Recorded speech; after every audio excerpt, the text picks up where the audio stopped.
നമ്മളൊക്കെ സ്കൂളിൽ പഠിക്കുന്ന സമയത്ത് ബാക്ക് ബെഞ്ചേഴ്സിന് ഇത്തിരി മാർക്ക് കൂടുതലായി കിട്ടിക്കഴിഞ്ഞാൽ അധ്യാപകർ ചോദിക്കും ആരുടെയാടാ കോപ്പി അടിച്ചത് എന്ന്. ഇവിടെ ആ ചോദ്യം കേന്ദ്ര സർക്കാരിനോടാണ്, നിർമ്മല സീതാരാമനോടാണ്. ചോദിക്കുന്നത് സാമ്പത്തിക വിദഗ്ധന്മാരാണ്. അവർക്കതിന് വ്യക്തമായ ഉത്തരമുണ്ട്. ഇപ്പോൾ നിർമ്മല സീതാരാമനും സംഘവും കോപ്പിയടിച്ച് മുന്നോട്ട് പോകുന്നത് മൻമോഹൻ സിംഗ് മുന്നോട്ട് വെച്ച നിർദ്ദേശങ്ങളെയാണ്. ആ നിർദ്ദേശങ്ങളാണ് ഇപ്പോൾ കേന്ദ്ര സർക്കാരിൻ്റെ പദ്ധതികളായി മാറുന്നുള്ളത്. പക്ഷേ അതിനൊരു നന്ദി പറയാൻ കേന്ദ്ര സർക്കാർ തയ്യാറാവുന്നില്ല. നന്ദി പറഞ്ഞു കഴിഞ്ഞാൽ കേന്ദ്ര സർക്കാർ നിരന്തരം പറഞ്ഞുകൊണ്ടിരിക്കുന്ന കാര്യമുണ്ടല്ലോ, സാമ്പത്തിക പ്രതിസന്ധിക്ക് മൻമോഹൻ സിംഗ് ആണ് കാരണമെന്ന്.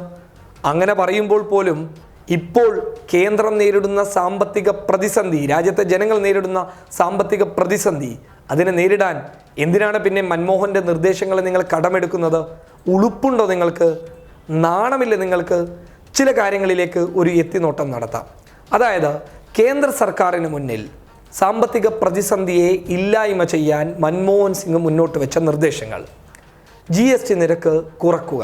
ഈ കാര്യം മൻമോഹൻ സിംഗ് ആദ്യഘട്ടങ്ങളിൽ തന്നെ എടുത്തെടുത്ത് പറയുന്നുണ്ട് എന്നുണ്ടെങ്കിൽ പോലും ഒന്നും സംഭവിക്കില്ല എന്നതായിരുന്നു കേന്ദ്ര സർക്കാരിൻ്റെ വാദം. എന്നാൽ ഇപ്പോൾ GST നിരക്ക് കുറക്കാൻ കേന്ദ്ര സർക്കാർ തന്നെ മുന്നോട്ട് വരുന്നു.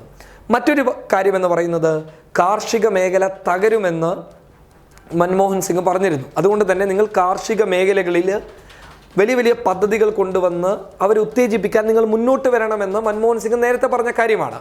ഇല്ല, അങ്ങനെയൊന്നും സംഭവിക്കില്ല, കാർഷിക മേഖലയൊക്കെ സുരക്ഷിതമായിട്ടുള്ളൊരവസ്ഥയിലാണ് എന്നാണ് കേന്ദ്ര സർക്കാർ അല്ലെങ്കിൽ മോദി സർക്കാർ അന്ന് പറഞ്ഞത്. പക്ഷേ ഇപ്പോൾ കാർഷിക മേഖലയിൽ പുതിയ പുതിയ പദ്ധതികൾ കൊണ്ടുവരാൻ കേന്ദ്ര സർക്കാർ അല്ലെങ്കിൽ നിർമ്മല സീതാരാമൻ മുന്നോട്ട് വരുന്നു. അപ്പോൾ മൻമോഹൻ പറഞ്ഞതാണ് ശരി എന്നുള്ളത് ഈ രണ്ട് കാര്യത്തിൽ നിന്ന് വ്യക്തമായി.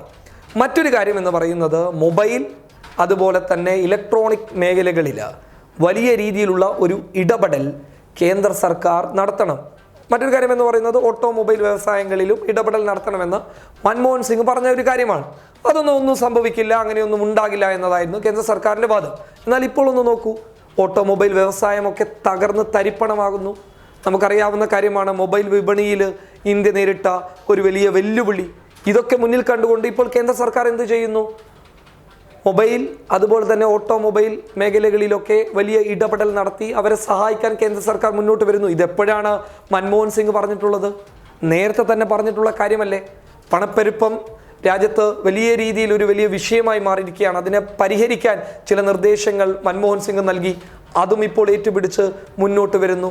മറ്റൊരു കാര്യം മൻമോഹൻ സിംഗ് ഈയിടക്ക് പറഞ്ഞതാണ്, ചൈനയും അമേരിക്കയും തമ്മിലുള്ള വ്യാപാര യുദ്ധത്തെ അത് ഇന്ത്യ മുതലെടുക്കണമെന്നുള്ളത്, ഇന്ത്യ അവിടെ വ്യക്തമായ ഒരു മാർക്കറ്റ് സൃഷ്ടിച്ചെടുക്കണമെന്നുള്ളത്. അന്ന് മൻമോഹൻ്റെ വാക്കിന് വില കൽപ്പിക്കാത്ത ആളുകൾ ഇന്ന് അമേരിക്കയും ചൈനയും തമ്മിലുള്ള വ്യാപാര യുദ്ധത്തെ മുതലെടുത്ത് മുന്നോട്ട് വരാൻ തയ്യാറാകുന്നു.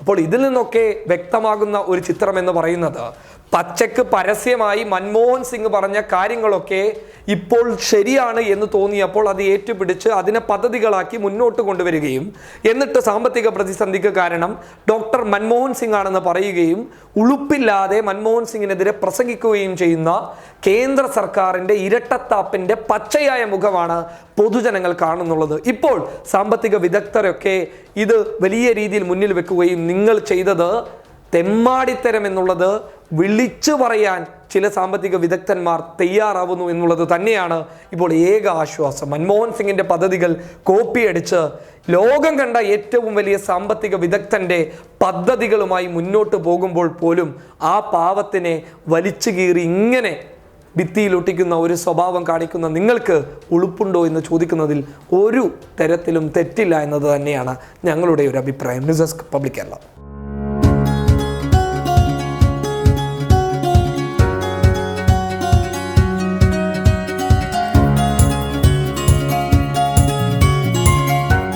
ഇനി സേവനങ്ങൾ വിരൽത്തുമ്പിൽ. Bismi home nursing service, Anangoor, Kasaragod.